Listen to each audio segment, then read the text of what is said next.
আল্লাহ হেফাজত করেন। তো বলছিলাম এই জবানের কারণে ওয়াইলুল্লাহ, নবীজি বললেন সে ধ্বংস, সে ধ্বংস। আল্লাহ আমাদের সকলকে ধ্বংস হওয়া থেকে বেঁচে থাকার তৌফিক দান করেন। তাহলে এইটা গেল কথার সাথে হারাম। কিছু হারামের সম্পর্ক খাদ্যের সাথে। বলেন তো কিসের সাথে? জোরে বলেন। খাদ্য। আপনারা উঠছেন না কিন্তু, এখন যে আলোচনাটা করুন কেউ উঠেন না। হ্যাঁ, উঠবেন সবাই? বলেন উঠবেন? দুই হাত তোলেন সবাই। আচ্ছা, হাত রাখেন। এবার দেখেন কি আলোচনায় যাই। খাদ্যের মধ্যে একটা খাদ্য হলো সুদ খাওয়া হারাম। জোরে বলেন কি খাওয়া? সুদ খাওয়া কি হারাম। সূরা বাকারা 278 এবং 279 নম্বর আয়াত নাজিল কেন হয়? মক্কার দুইটা গোত্র, এক গোত্রের নাম সাকিফ আর এক গোত্রের নাম মাখজুমি গোত্র। কানা রিবান বাইনাহুম ফিল জাহিলিয়া। সাকিফ গোত্র আর মাখজুমি গোত্র উভয় গোত্রের মাঝে মূর্খতার যুগে, অজ্ঞতার যুগে, আইয়ামে জাহিলিয়াতের মধ্যে তাদের মাঝে সুদি কারবার ছিল, লেনদেন। সুদ হারাম না হালাল? এই জায়গাটা বুঝেন। সাকিফ গোত্র আপনাদের এলাকার উত্তর পাড়া, দক্ষিণ পাড়া, এরকম সাকিফ গোত্র, মাখজুমি গোত্র, দুই গোত্রের মাঝে সুদি কারবারের লেনদেন ছিল। ফালাম্মা জা আল ইসলাম দাখালু ফিহি। ইসলামের দাওয়াত আসার পর উভয় গোত্র কালিমা পরে মুসলমান হয়ে যায়। মুসলমান হওয়ার পর সাকিফ গোত্র মাখজুমি গোত্রের কয়, তোমাদের কাছ থেকে যে সুদের টাকাগুলা পাইতাম, বাকি টাকাগুলা দাও। বুঝছেন নি কথা? মাখজুমি গোত্র জবাব দেয়, লা নু'তির রিবা ফিল ইসলাম। ইসলাম গ্রহণ করছি আমরা, এখন আর সুদের টাকা দিব না। মাথা খাড়ায় করবেন। আলেমরা বলবেন না, আলেমরা ছাড়া অন্যরা বলেন। বলেন তো, যারা সুদের টাকা চাইলো, যাদের কাছে চাইলো, উভয় দল বর্তমানে কি মুসলমান না অমুসলমান? এই তো মাশাআল্লাহ, ওয়াজ বুঝে আসতেছে আপনাদের। ঘটনাটা ঘটাইছে অমুসলমান অবস্থায়, সুদের টাকা চাইতেছে মুসলমান অবস্থায়। তো সাকিব গোত্র মাখজুমি গোত্রের কয়, টাকা দাও। মাখজুমি গোত্র কয়, আমি কিছু জিজ্ঞাসা করলে আলেম ছাড়া অন্যরা বলবেন, ওনারা তো জানেই, তো এই জন্য আপনাদের শিখা দরকার আছে, ঠিক না? তো মুসলমানরা মাখজুমি গোত্রের কয়, সুদের বাকি টাকা দাও। মাখজুমি গোত্র কয়, না না দিব না। কাতাবা আত্তাব ইবনে আসিদ ইলা রাসূলিল্লাহ। আত্তাব ইবনে আসিদ আল্লাহর নবীর কাছে একটা চিঠি লিখলেন। চিঠির মধ্যে বললেন, ইয়া রাসূলুল্লাহ, সাকিব গোত্র মুসলমান, মাখজুমি গোত্র মুসলমান, একদল মুসলমান আর একদল মুসলমানের কাছে সুদের টাকা চায়, কি করতে পারি? আল্লাহ নবী যখন চিঠি পড়ে শোনানো হয়, ওই মুহূর্তে সূরা বাকারার 278 আর 279 নাম্বার আয়াত আল্লাহ নাজিল করে দেয়। 278 নাম্বার আয়াতের মধ্যে আল্লাহ বলেন, ইয়া আইয়ুহাল্লাযীনা আমানুত্তাকুল্লাহ। হে ঈমানদারগণ, তোমরা আল্লাহকে ভয় করো। ওয়াযারু মা বাকিয়া মিনার রিবা। সুদের কারবার তোমরা ছেড়ে দাও। ইন কুনতুম মুমিনিন। যদি তোমরা ঈমানদার হও। এই বাংলাটা আমার সাথে বলেন, যদি। বলেন, তোমরা ঈমানদার হও, সুদের কারবার ছেড়ে দাও। এবার জোরে বলেন, যদি তোমরা ঈমানদার হও, সুদের কারবার ছেড়ে দাও। এবার বলেন, যদি আমরা ঈমানদার হই, তাহলে সুদের কারবার ছেড়ে দিব। ছাড়বেন? যদি ঈমানদার হন, যদি ঈমানদার হও তো সুদের কারবার ছেড়ে দাও। আল্লাহ বলছেন, স্পষ্ট কথা। আমাকে আল্লাহ এখানে এই জন্য পাঠাইছে, আমার তো নামও নাই। মাহফিল ছিল টাঙ্গাইল, তো ক্যান্সেল। ফোন দিছে ছোট ভাই, এখানে আসেন। আসলাম, চিন্তা করলাম কিছু কথা বলা যাই। তা আল্লাহ তাআলা বলছেন, যদি ঈমানদার হও, সুদের কারবার ছেড়ে দাও। তা আল্লাহ আমাকে হয়তো কোনো কোনো ভাবে আনছে এই জায়গায়, আনার পরে এই যে দাওয়াত দিতেছে আপনাদেরকে, যদি ঈমানদার হও, সুদের কারবার ছেড়ে দাও। এতটুকু কথা কি বুঝে আসছে? বুঝে আসলে আগানো যায় সামনে। তো আমরা কি সুদ খাবো? এখন সুদ কাকে বলে? এটা কিতাব আছে আল জামিউস সগীর, হাদিস নাম্বার 6318 নম্বর হাদিস। ক্বালা রাসূলুল্লাহ সাল্লাল্লাহু আলাইহি ওয়াসাল্লাম। আল্লাহ নবী বলেন, কুল্লু কারজিন জাররা মানফাআতান আও নাফআন ফাহুয়া রিবা। প্রত্যেক ওই ঋণ, যেই ঋণের মোকাবেলায় সামান্য কিছু আশা করা হয়, সামান্য কিছু আশা করা হয়, এটাকে সুদ বলা হয়। প্রত্যেক ওই ঋণ, যেই ঋণের মোকাবেলায় কিছু আশা করা হয়, জোরে বলেন এটাকে কি বলা হয়? মুসান্নাফে আব্দুর রাজ্জাক নামে একটা কিতাব আছে, এই কিতাবের হাদিস নাম্বার 14362 নাম্বার হাদিসের বর্ণনা। একটু সামনে আসেন, আর একটু আসা যায়নি? বলেন।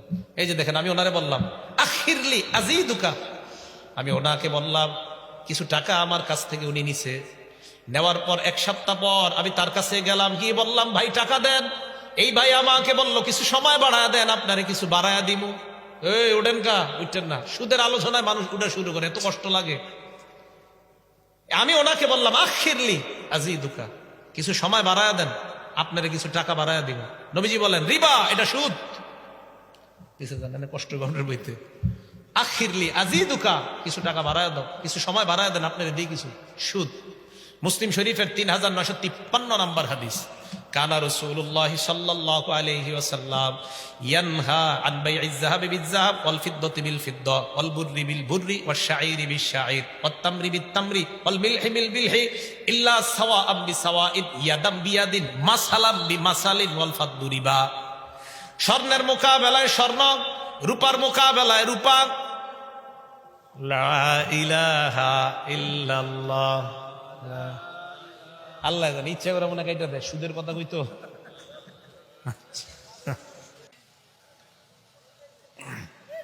মানি দাও, তুমি কখন আইলা? সিদ্দিকের সামনে সামনে দেওয়া হয়েছে।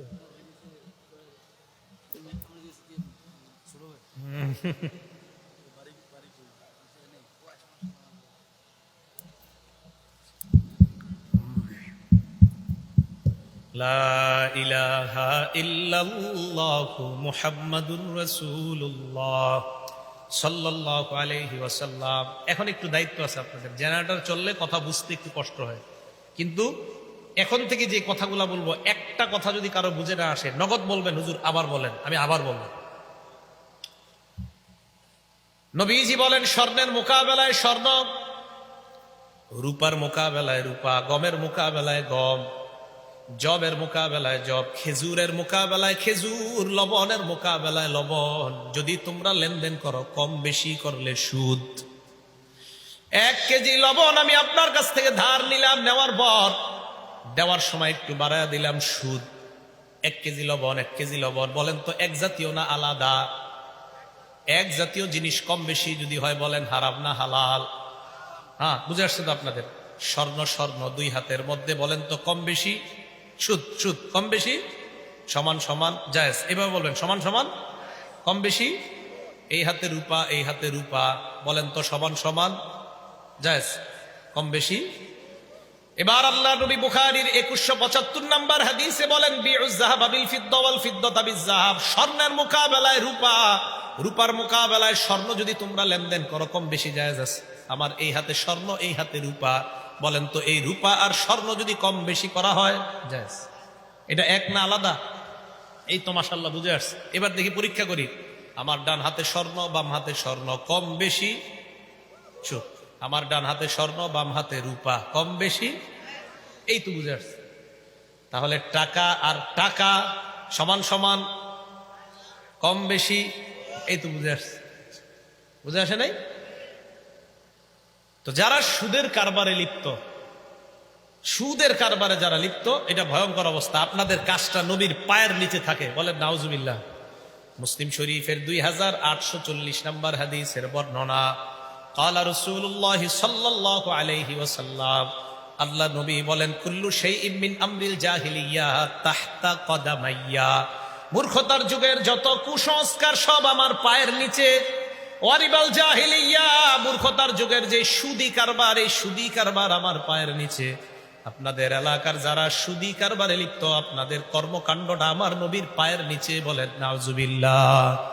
এ আশিক রাসূল ভাইরা ভালো করে শোনেন, নবীর ভালোবাসায় আপনারা জান কুরবান দিতে রাজি আছেন, আবার সুদও খান, নবীরেও ভালোবাসেন।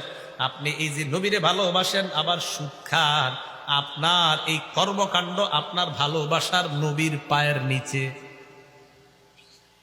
হ্যাঁ, নবীর পায়ের নিচে। আল্লাহ আমাদেরকে হেফাজত করেন। তাহলে কি সুদ খাওয়া যাবে? হারাম না হালাল? তাহলে আমরা সামনে আগাইতে পারি আলোচনা, ঠিক আছে না? তাহলে সুদের ব্যাপারে আর কিছু বলা দরকার আছে? আসলে আছে দরকার। আমি তো শুরুই করি নাই, আপনারা এখন জিনা, সুদের তো কথাই কইলাম না। হ্যাঁ, জিনা দরকার নেই। সুদের ব্যাপারে ভয়াবহ 12টা অবস্থার কথা মনে রাখবো। জোরে বলেন কয়টা? আরো জোরে বলেন কয়টা? এক নাম্বার, যারা সুদের কারবার করে তারা আল্লাহ আল্লাহর নবীর বিরুদ্ধে যুদ্ধের ঘোষণা দেয়। চিল্লায় বলেন নাউজুবিল্লাহ। সুদ খায় যারা, আল্লাহ আল্লাহর নবীর বিরুদ্ধে যুদ্ধের ঘোষণা দেয়। দলিল সূরা বাকারা আয়াত নাম্বার 279 নাম্বার আয়াত। আল্লাহ বলেন ফাইল্লাম তাফআলু, যদি তোমরা সুদের কারবার ছেড়ে না দাও, ফাযানু বিহারবিম মিনাল্লাহি ওয়া রাসূলি, তাহলে তোমরা আল্লাহ আর তার নবীর বিরুদ্ধে যুদ্ধের ঘোষণা দিয়ে দাও। বলেন নাউজুবিল্লাহ। যদি তোমরা সুদের কারবার ছেড়ে না দাও, আল্লাহ আর তার নবীর বিরুদ্ধে যুদ্ধের ঘোষণা দিয়ে দাও। আজকে আমার আলোচনা শোনার পর এরপরেও যারা সুদের কারবার করবেন, কেমন যেন আপনি এখনো আল্লাহ আর তার নবীর সাথে যুদ্ধ করতে রাজি আছেন। হ্যাঁ, আপনি যদি সুদের কারবার ছেড়ে না দেন, আল্লাহ আল্লাহ নবীর সাথে যুদ্ধ ছাড়তে আপনি রাজি না। এক নাম্বার সুদ খাওয়া, আল্লাহ আল্লাহ নবীর বিরুদ্ধে যুদ্ধের ঘোষণা দেওয়া। একটা কিতাব আছে, কিতাবের নাম উমদাতুত তাফসীর, 1 নাম্বার খণ্ড 330 নাম্বার পৃষ্ঠা। আব্দুল্লাহ ইবনে আব্বাস বলেন, ইউকালু লিআকিলির রিবা ইয়াউমাল কিয়ামা খুসসিলা হাকালিল হার। কিয়ামতের ময়দানে সুদখোরকে বলা হবে, তুমি তোমার অস্ত্র নাও আমি আল্লাহর সাথে লড়াই করার জন্য। কিয়ামতের মাঠে সুদখোরকে বলা হবে, তুমি তোমার অস্ত্র নাও আমি আল্লাহর সাথে লড়াই করার জন্য। বলেন, কিয়ামতের মাঠে আল্লাহর সাথে মোকাবেলা করার মতো ক্ষমতা আমাদের কারো আছে? কিয়ামতের মাঠে সুদখোরকে আল্লাহ বলবে, অস্ত্র নাও আমার সাথে লড়াই করার জন্য। এক নাম্বার সুদ খাওয়া, আল্লাহ আল্লাহ নবীর বিরুদ্ধে যুদ্ধের ঘোষণা দেওয়া। 2 নাম্বার সুদ যারা খায়, কিয়ামতের ময়দানে পাগল অবস্থায় তারা কিয়ামতের ময়দানে উঠবে। বলেন নাউজুবিল্লাহ। সূরা বাকারা 275 নাম্বার আয়াতের বর্ণনা। আল্লাহ বলেন, আল্লাযীনা ইয়াকুলুনার রিবা, যারা সুদ খায়, লা ইয়াকুমুনা ইল্লা কামা ইয়াকুমুল্লাযী ইয়াতাখাব্বাতুহুশ শাইতানু মিনাল মাস, এরা কিয়ামতের ময়দানে এমন অবস্থা উঠবে, শয়তান যেন তাদেরকে ধরে পাগল বানায় দেয়। বলেন নাউজুবিল্লাহ। শয়তান স্পর্শ করলে যেমন পাগল, এরকম পাগল মনে হবে। আমাদের দুনিয়াতে যারা সুদের পক্ষে কথা কয়, এই ডক্টর ইউনূস সহ আরো যারা ক্ষুদ্র ক্ষুদ্র ঋণ এগুলার পক্ষে কথা কয়, আশা, সোনার বাংলা, আরো যে ব্র্যাক কিছু ব্যাংক আছে, এগুলার গ্রামীণ, দেশ গ্রামে এরা সুদের পক্ষে কয়, এগুলা কম কম সুদ, সমস্যা নাই। বুঝতে হবে এদেরকে শয়তান পাগল বানায় দিচ্ছে। আমি জানি তো সুদের আলোচনায় আপনাদের ঠিকের আওয়াজও আসতে হবে, নাউজুবিল্লাহর আওয়াজও আসতে হবে, এটা ভালো করে জানি। দেখেন, সুদের আগ পর্যন্ত আপনাদের সুবহানাল্লাহ মাঠ কাঁপছে। সুদের আগ পর্যন্ত নবীর হাসি নিয়ে আলোচনা করছি, আপনারা খুব সুবহানাল্লাহ কইছেন। সুদের আলোচনায় অটোমেটিক ভাবে, রহস্যজনক ভাবে নাউজুবিল্লাহর আওয়াজ কেন জানি আসতে হয়ে গেছে। আল্লাহ জানে। আছে ঘটনা কি বলেন তো এটা? তো 2 নাম্বার, যারা সুদ খায় কিয়ামতের মাঠে তারা পাগল অবস্থায় উঠবে। 3 নাম্বার, যারা সুদ খায় তারা কিয়ামতের মাঠে কিভাবে উঠবে তা কান, গলাটা এইভাবে ধরে কেউ চাপ দিবে, মনে হবে জিহ্বাটা বের হয়ে যাবে, হা হা করতে করতে শ্বাস বের হয়ে যাবে, দম বন্ধ হবে অবস্থা। এমন অবস্থায় সুদখোর কিয়ামতের ময়দানে উঠবে। আব্দুল্লাহ ইবনে আব্বাস বলেন, আকিলুর রিবা ইবাসু ইয়াউমাল কিয়ামাতি মাজনুনান ইউখনা, কিয়ামতের ময়দানে সুদখোর পাগল অবস্থায় উঠবে, আর মনে হবে তার গলাটা কেউ চাপ দিয়ে ধরছে, এমন অবস্থায় উঠবে। বলেন নাউজুবিল্লাহ। 4 নাম্বার, আপনাদের এলাকার যারা সুদ খায়, এই সুদখোররা আল্লাহর আযাব এই এলাকার জন্য বৈধ করে নেয়। বলেন নাউজুবিল্লাহ।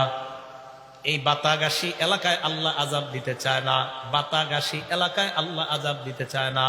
সুদখোররা আল্লাহর আযাব আপনাদের এলাকায় টাইনা নিয়ে আসে। দলিল আত-তারগীব ওয়াত-তারহীব কিতাবের নাম, 3 নাম্বার খণ্ড 69 নাম্বার পৃষ্ঠা। ক্বালা রাসূলুল্লাহ সাল্লাল্লাহু আলাইহি ওয়াসাল্লাম, আল্লাহ নবী বলেন, ইদা যাহারাজ জিনা ওয়ার রিবা ফি ক্বরিয়া, কোন এলাকায় যখন 2টা অপরাধ বেশি হয়, আমার সাথে জুড়ে বলেন কয়টা? এই বাতাগাসী এলাকায় যদি কয়টা অপরাধ বেশি হয়, 1 নাম্বার জিনা, 2 নাম্বার সুদ খাওয়া, এই 2টা অপরাধ যদি বেশি হয়, 1 নাম্বার জিনা, 2 নাম্বার সুদখোরের দল যদি বাতাগাসী এলাকায় বেড়ে যায়, কদ আহাল্লু বিআনফুসিহিম আযাবাল্লাহ, এই সুদখোররা আর জিনাকারীর দল আল্লাহর আযাব বাতাগাসী এলাকার জন্য বৈধ করে নেয়। বলেন নাউজুবিল্লাহ। আপনাদের এলাকায় কি দরকার? আগামীকাল সকালবেলা খুঁজবেন কারা কারা এলাকায় সুদ খায়। এই সুদখোরদেরকে বলবেন হয়তো এলাকা ছাড়ো, না হয় সুদের কারবার ছাড়ো। কারণ যদি সুদের কারবার ছেড়ে না দাও, তোমাদের কারণে ভালো মানুষের উপরও আযাব আসে। তাই হয়তো সুদের কারবার ছাড়ো, না হয় এলাকা ছেড়ে যে এলাকায় সুদ আছে ওই এলাকায় চলে যাও। সুদখোর এলাকায় গজবটাই নেন। এলো 4 নাম্বার। 5 নাম্বার, যারা সুদ খায় তাদের কারণে এলাকায় দুর্ভিক্ষ লাগে, ফসল ভালো হয় না। গত বছর গাছে লাউ ধরছে 50টা, এবার 10টাও ধরে না। কুমড়া ধরছে 50টা, এবার 10টাও ধরে না। গাভীর দুধ আগে পাইতেন প্রচুর, এখন আর পান না। বাচ্চা মায়ের বুকের দুধ পায় না। লেকটোজেন 1, 2, 3, 4 কিনা খাওয়ানো লাগে। সুদখোর জবাব দেন, আপনি জবাব দেন ওই বাচ্চার কি অপরাধ, লাউয়ের কি অপরাধ, কুমড়ার কি অপরাধ? আপনার কারণে এলাকার ভালো মানুষগুলাও গজবে আছে। দলিল মুসনাদে আহমদ কিতাবের নাম, হাদিস নাম্বার 17822 নাম্বার হাদিস। ক্বালা রাসূলুল্লাহ সাল্লাল্লাহু আলাইহি ওয়াসাল্লাম, আল্লাহ নবী বলেন, মা মিন কওমিন ইয়াযহারু ফীহিমুর রিবা, যে এলাকার মধ্যে সুদের কারবার বেড়ে যায়, ইল্লা উখিযু বিসসানা, ওই এলাকাটা আল্লাহ দুর্ভিক্ষ দিয়ে দেয়। বলেন নাউযুবিল্লাহ। এই হাদিসে আরেকটু কথা আছে, কমুন এটা আচ্ছা বলি। ওয়া মিন কওমিন ইয়াযহারু ফীহিমুর রশা, বারিশা। কোন এলাকায় যদি ঘোষের কারবার বেড়ে যায়, কিসের কারবার? আরো জোরে বলেন। ঘোষের কারবার যদি কোন এলাকায় বেড়ে যায়, ইল্লা উখিযু বিররবি, ওই এলাকার মানুষগুলা কা পুরুষ হয়ে যায়। বাংলাদেশে মাহফিলে গেলে কানে কানে কয়, হুজুর এদিক সেদিক বললেন না। কি বললেন না? তো কোন দিক বলবো সেটা বলেন। এদিক সেদিক বললেন না মানে আপনাদের এখানে কিছু বলে নাই, কোথাও গেলে কয় হুজুর এদিকে বললেন না, সেদিকে বললেন না। আমি দাওয়াত দেওয়ার আগে আপনি পোস্টারে লিখে দিতেন আমি কোন দিক বলবো, একটা দিক তো লিখবেন। মানে এটা দেখেন, পুরোটা শোনেন কথাটা। শ্রোতাদের মধ্যে একটা ভয়, বক্তার মধ্যেও ভয়, আয়োজকদের মধ্যে ভয়, ইমামের মধ্যে ভয়, মুহতামিমের মধ্যে ভয়। একদিন গাড়িতে বসে চিন্তা করলাম, সবার মাঝে একটা ভয় কাজ করে কেন? আমাদের দেশে না 90% মুসলমান, আমরা চাপাবাজি করি, কিন্তু ভয় কেন সবার মাঝে? হাদিসে জবাব পেয়ে গেলাম। আমার নবী বলছে, এই দেশে ঘোষের কারবার বেড়ে যায়, ওই দেশের পুরুষগুলা কা পুরুষ, মহিলা মার্কা পুরুষ হয়ে যায়। সোজা হিসাব।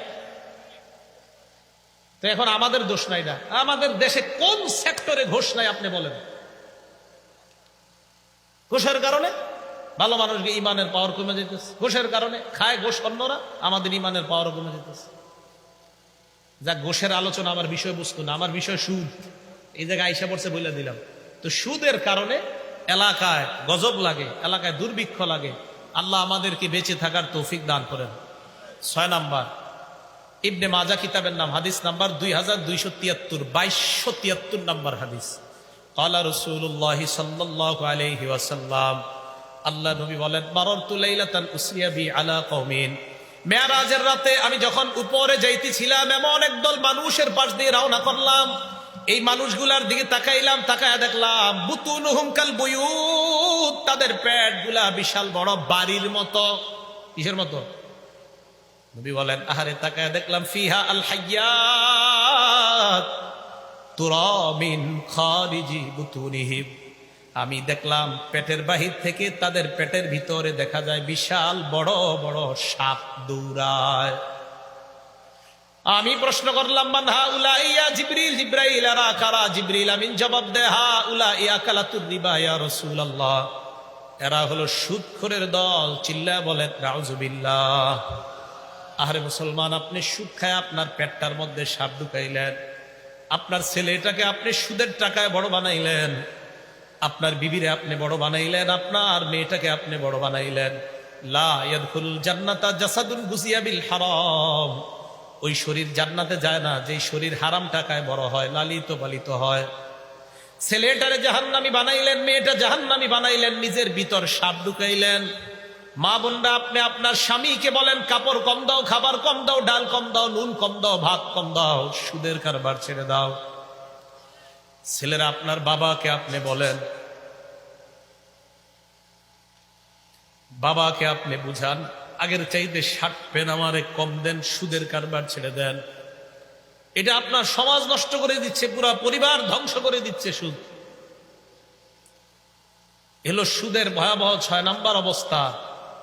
সুদের ভয়াবহ 7 নম্বর অবস্থা। বলেন আপনার বাবার পেট থেকে দুনিয়াতে আসছি না মায়ের পেট থেকে?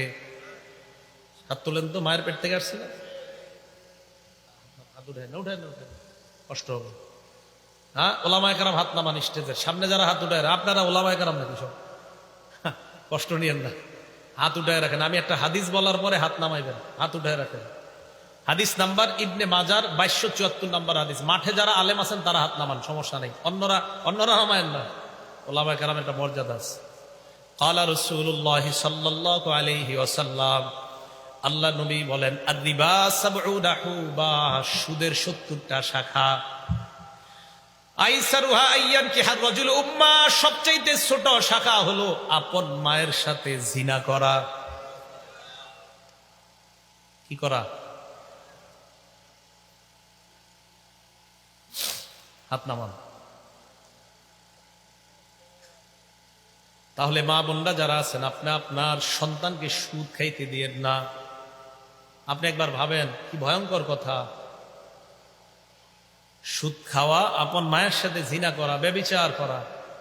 সুদ খায় না। এই মাহফিলকে কেন্দ্র করে এলাকায় যদি সুদের কারবার ছেড়ে দেন, এটাই হবে এই মাহফিলের সার্থকতা, এটাই হবে এই মাহফিলের হেদায়েত। বা একজন মানুষ যদি নতুন করে সুদ ছেড়ে দেয়, বাস এই মাহফিল কবুল। এই মাহফিলের একজন মানুষ যদি নতুন নামাজি হয়ে যায়, বাস মাহফিল কবুল। আল্লাহ আমাদের সকলকে ইখলাসের সাথে মাহফিলগুলাতে আসা, মাহফিল থেকে কিছু নিয়ে যাওয়ার তৌফিক দান করেন।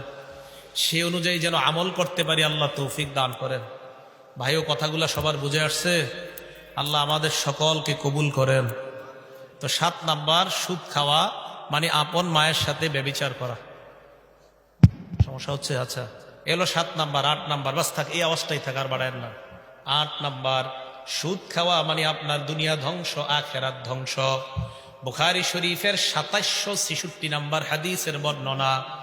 আল্লাহ নবী বলেন, ইজতানিবুস সাবআল মুবিকাত, 7টা ধ্বংসাত্মক অপরাধ থেকে তোমরা বাঁচবা। এমন 7টা অপরাধ, যে 7টা অপরাধ তোমার দুনিয়া ধ্বংস করে দেয়, আখিরাত ধ্বংস করে দেয়। আমার সাথে বলেন কয়টা অপরাধ? করবো না আমরা কেউ ইনশাল্লাহ। 1 নাম্বার, শিরকু বিল্লাহ, আল্লাহর সাথে শিরিক করা। কার সাথে শিরিক করা? মুখে শিরকি কথা বলা যাবে না, কর্মের মাধ্যমে শিরকি কর্ম করা যাবে না। মাজারে গিয়ে বলা যাবে না আমার বিবির সন্তান হয় না, বিবির সন্তান দিয়ে দাও, এটা শিরিক। আমার নবীর কবরের সামনে গিয়ে বলা যাবে না, ইয়া রাসূলুল্লাহ আমার বিবির সন্তান হয় না, আমার বিবির পেটে সন্তান দিয়ে দেন, এটা শিরিক। শাহজালাল রহমতুল্লাহর কবরের সামনে যারা যায় আর তার কবরের কাছে চায়, আমার তো মনে হয় আল্লাহ যদি একটা মিনিটের জন্য শাহজালাল রহমতুল্লাহকে আবার জিন্দা করতেন, আল্লাহ করবে না, এটা উসুল না, যদি করতেন, আর যদি বলতেন শাহজালাল যাও দেখো তোমার কবর কেন্দ্র করে কি হয়, বাতাগাসী থেকে 2টা বাস আসছে তোমার কবরের সামনে, দেখো তো কি হয়। কয় বাস ছাড়ে না ঈদে ঈদে? শাহজালাল রহমতুল্লাহ কবর থেকে বের হওয়ার পর যদি নারী পুরুষের উল্টা পাল্টা কর্মকাণ্ড দেখতেন, জুতা দিয়া তার ভক্তদেরকে পিটাইয়া দরগা ছাড়া করতেন। আমি ইয়ামান দেশ থেকে তোদের দেশে আসছি শিরিক মুক্ত করার জন্য, তোরা আবার কবরে কেন্দ্র করে শিরিক করস। পিটাই তো আগে সব ভক্তগুলার আগে আসেনি জাতীয় ভক্ত এলাকায় না। আমি তো ভক্ত হওয়া খারাপ না, শাহজালাল রহমতুল্লাহ কত বড় আল্লাহর ওলি, তো ওনার কবরে গিয়ে চাওয়া, মান্নত করা, প্রার্থনা করা।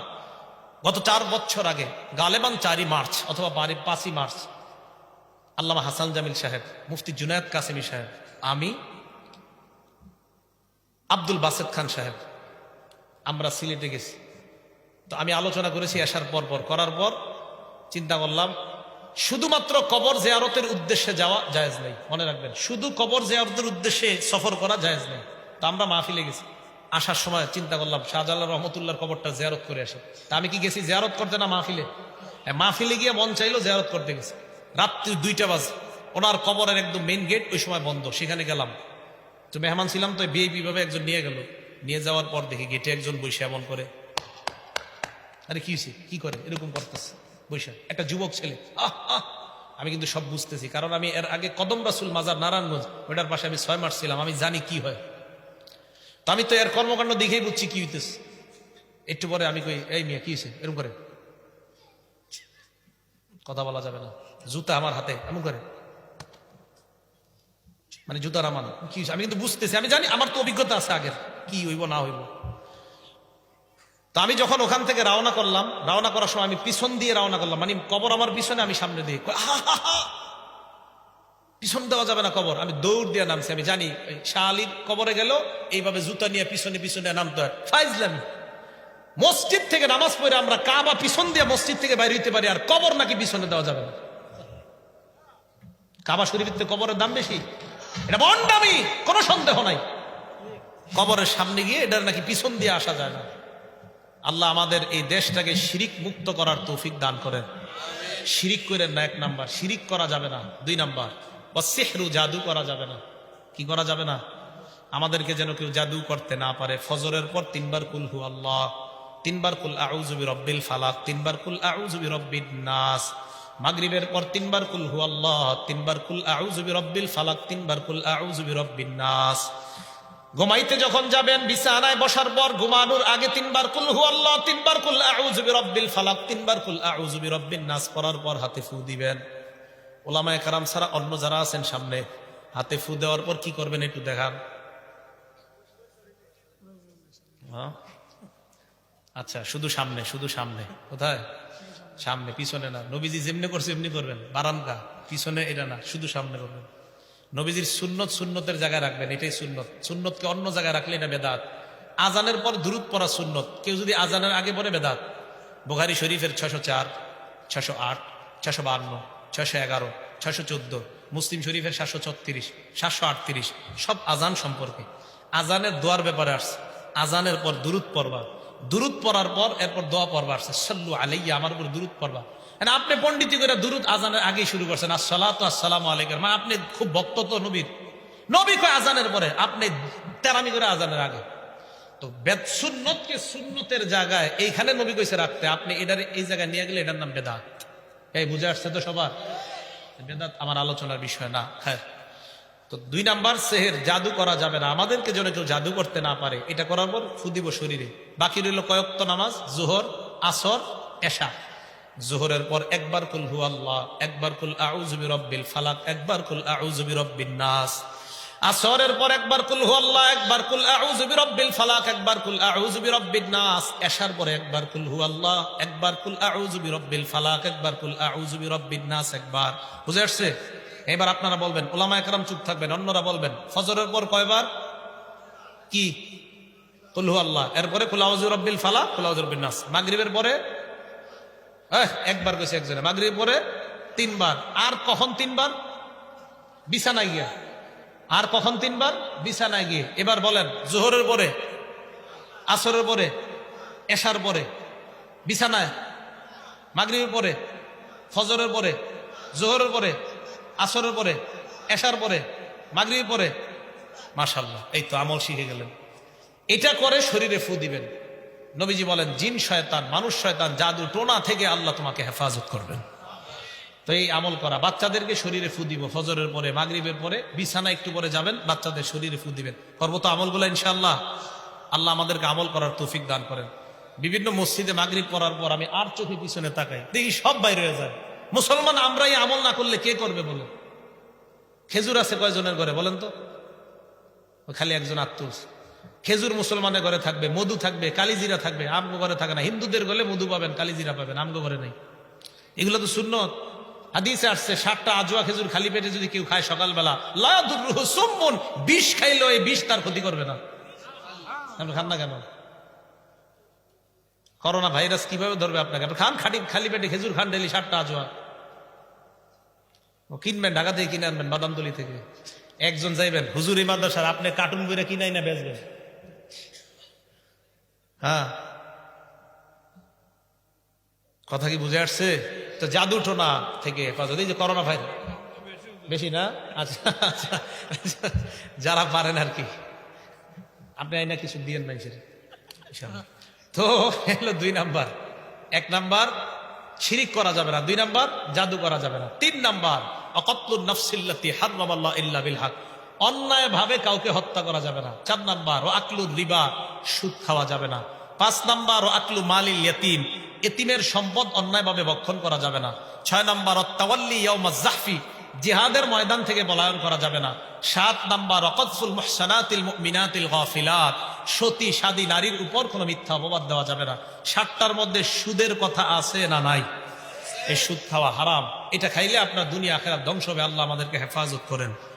এ হলো 8 নাম্বার ধ্বংসাত্মক অবস্থা। 1 নাম্বার আল্লাহ নবীর বিরুদ্ধে যুদ্ধ করা। 2 নাম্বার কিয়ামতের মাঠে পাগল অবস্থায় ওঠা। 3 নাম্বার গলাটা চেপে কেউ আপনাকে উঠাবে এমন মনে হবে। 4 নাম্বার সুদখোররা এলাকায় আযাব বৈধ করে। 5 নাম্বার সুদখোরদের কারণে এলাকায় দুর্ভিক্ষ লাগে। 6 নাম্বার সুদখোরের পেটটা হবে বিশাল বড়, পেটের মধ্যে সাপ দেখা যাবে। 7 নাম্বার সুদ খাওয়া সর্বনিম্ন অপরাধ, আপন মায়ের সাথে গুনাহ করা, ব্যভিচার করা।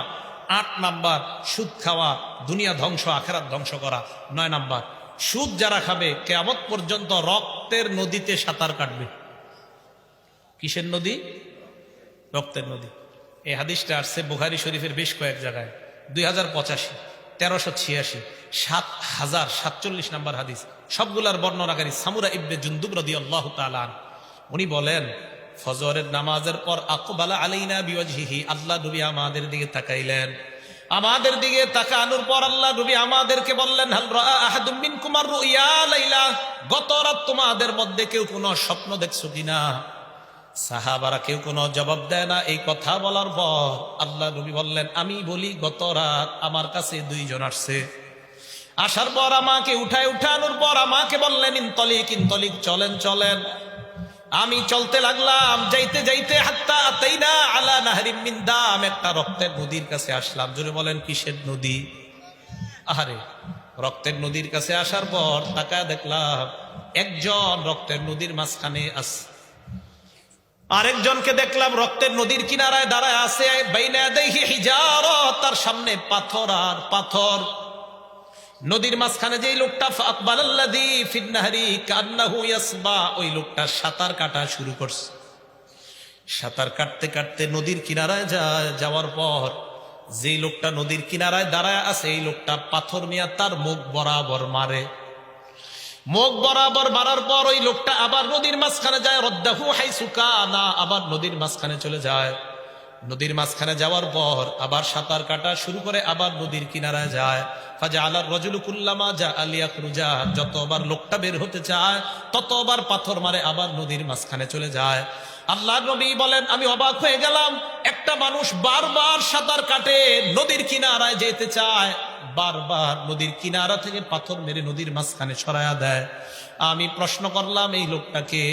ফেরেশতা 2 জন জবাব দেয়, আল্লাযী রাআইতাহু ফিন নাহরি আকিলুদ রিবা, যেই লোকটাকে আপনি নদীর মাঝখানে দেখলেন, এই লোকটা হলো সুদখোর, কিয়ামত পর্যন্ত সাঁতার কাটবে, কিয়ামতের আগে নদীর কিনারায় পৌঁছতে পারবে না। দেখেন ভাই, এটা পারবেন না, কত কষ্টকর কথা। কিয়ামত পর্যন্ত এই পানিতে আপনি কয়দিন সাঁতার কাটতে পারবেন বলেন? ভাইও আপনাদের পায়ে ধরি, বাবারা, আমার বন্ধুরা, আমার ভাইয়েরা, বাবারা, আপনাদের পায়ে ধরি, সুদ খায়েন না, সুদ খায়েন না। সুদ আপনার জীবনটা ধ্বংস করে দেয়। এ হলো 9 নাম্বার ভয়াবহ অবস্থা। যুবক ভাইয়েরা, আপনি আপনার বাবাকে সুদ খেতে দিয়েন না। 10 নাম্বার অবস্থা, যারা সুদ খায় তাদের উপর আল্লাহ নবীর 24 ঘন্টা অভিশাপ। যে সুদ দেয় তার উপর নবীর অভিশাপ, যে সুদের কারবার লেখে তার উপর অভিশাপ, যে দুঃসুদের সাক্ষী দেয় তার উপর অভিশাপ। দলিল নাসাই শরীফ কিতাবের নাম, হাদিস নাম্বার 5103 এবং 5104। عن علي بن أبي طالب رضي الله تعالى عنه أن النبي صلى الله عليه وسلم لعن آكل الربا وموكل وكاتب وشاهدا। আল্লাহর নবী যে ব্যক্তি সুদ খায় তার উপর অভিশাপ দেয়, যে ব্যক্তি সুদ দেয় তার উপর অভিশাপ দেয়, যে সুদের কারবার লেখে তার উপর অভিশাপ দেয়, যে সুদের সাক্ষী দেয় তার উপর অভিশাপ দেয়। বলেন নাউজুবিল্লাহ। এখন আপনারা বলেন, যে সুদের কারবার লেখে তার উপর নবীর অভিশাপ, আমি বলবো না কোথায় চাকরি করা জায়েজ আর না জায়েজ। যে সুদের কারবার লেখে তার উপর অভিশাপ, আমি বলবো না কোথায় চাকরি জায়েজ আর না জায়েজ। যে সুদের কারবার লেখে তার উপর নবীর অভিশাপ, যে সুদের সাক্ষী দেয় তার উপর আল্লাহ নবীর অভিশাপ। 11 নাম্বার, যে ব্যক্তি সুদ খায়, সামান্য পরিমাণ সুদ খায়, মুসনাদে আহমদের বর্ণনা, 22,007 নম্বর হাদিসের বর্ণনা। আল্লাহ নবী বলেন, দিরহাম রিবান ইয়াকুলুহুর রাজুল ওয়া হুয়া ইয়ালাম, আশাদ্দু মিন সিত্তি ওয়া সালাসিনা জিনা। সামান্য পরিমাণ সুদ খাওয়া 36 বার ব্যভিচারের চাইতে বড় অপরাধ। বলেন নাউজুবিল্লাহ। এই মাইকটা একটু উঠান তো, দাঁড়ায় বাকিটা বলি। আমরা উঠবো না। 11 নাম্বার যারা সুদ খায়, দূরে বসতে, যারা সুদ খায় 11 নাম্বার, সামান্য পরিমাণ সুদ খাওয়া 36 বার ব্যভিচারের চাইতে বড় অপরাধ। বলেন নাউজুবিল্লাহ। মুসনাদে আহমদ কিতাবের হাদিস। 12 পরে বলেন, সুদ খানা অবস্থায় যদি কেউ মারা যায় আল্লাহর জান্নাত থেকে সে বঞ্চিত হবে। বলেন নাউজুবিল্লাহ। এটা কিতাব আছে আল মুস্তাদরাক লিল হাকিম। এই কিতাবের 2260 নাম্বার হাদিস। নবীজি সাল্লাল্লাহু আলাইহি সাল্লাম বলেন, আরবাউল হাক্কুন আলাল্লাহ আল্লা ইউদখিলাহু জান্নাত। চার ব্যক্তি আল্লাহ জান্নাতে প্রবেশ করবে না, ওয়ালা ইউযিকুহু নাঈমা। শুরুতে একটু শেয়ারটার বেশি বললেন, আপনার সব শেয়ারের ভক্ত। এক নাম্বার মুমিনুল খামরি যে মক্কা করে ফুয়াতো ভাই জান্নাত দিবে না। তাই না? আচ্ছা, ব্যক্তি সুদ খায় আল্লাহ জান্নাত দিবে না। তিন নাম্বার ওয়াকিল মালিয়া ব্যক্তি ব্যক্তির সম্পদ অর্জন করে এবং করে তাকে আল্লাহ জান্নাত দিবে না। চার নাম্বার ওয়াকিল ওয়ালিদাই কিতাবাতান নাফরমান সন্তান, এই সন্তানকে আল্লাহ জান্নাত দিবে না।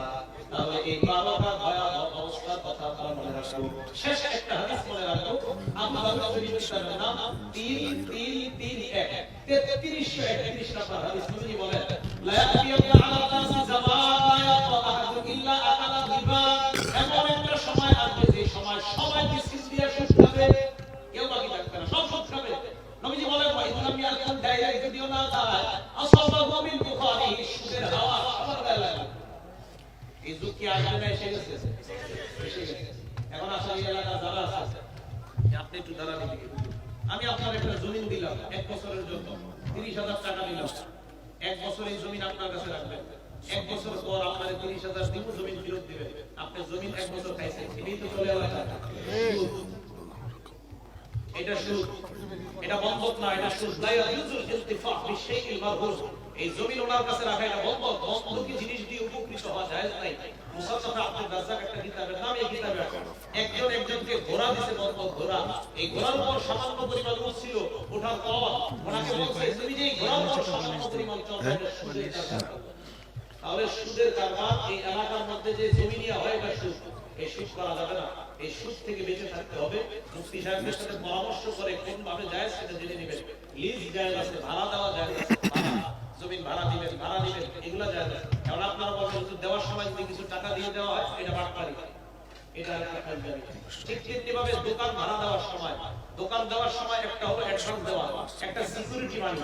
অ্যাডভান্স আর সিকিউরিটি মানি যদি দেওয়ার সময় বলে দেন, প্রতি মাসে মাসে তোমার যে 2 লাখ টাকা অ্যাডভান্স দিলাম, এখান থেকে কেটে রাখবা কিছু কিছু, ভাড়াও দিন, এটা জায়েজ আছে। ওই জায়গাতে আপনি খরচ করা যায়। আরেকটা হলো সিকিউরিটি মানি, 2 লাখ দিলাম, যখন আমি দোকান ফেরত নিব আর দিব, তখন টাকা ফেরত দিতে হবে। এই টাকায় হাত দেওয়াই যাবে না, এটা রেখে দিতে হবে সুদের মধ্যে। এই 2 লক্ষ টাকা আপনি হাত দিতে পারবেন না, খরচ করতে পারবেন না। কিন্তু বুঝেন, একটা অ্যাডভান্স আর একটা সিকিউরিটি মানি, দুইটা দুই নাম। এই জন্য যেই শুরুতে বলবে টাকা পুরোটা একসাথে দেব, ওই শুরুতে টাকা খরচই করতে পারবেন না। আরেকটা হলো দোকান ভাড়া, ভাড়ার সাথে সাথে যেটা অ্যাডভান্স, এখান থেকে 1-2 হাজার কাটবে মাসে মাসে, এটা জায়েজ আছে। তো কথা বলে নিতে হবে প্রথমে। হুজুরে বসে রাখার পর 2-3 মিনিট কথা বেশি বলা না, একটু বেয়াদবি হইছে, অসহায় হইছে, হুজুরের কাছে ঠিক আছে।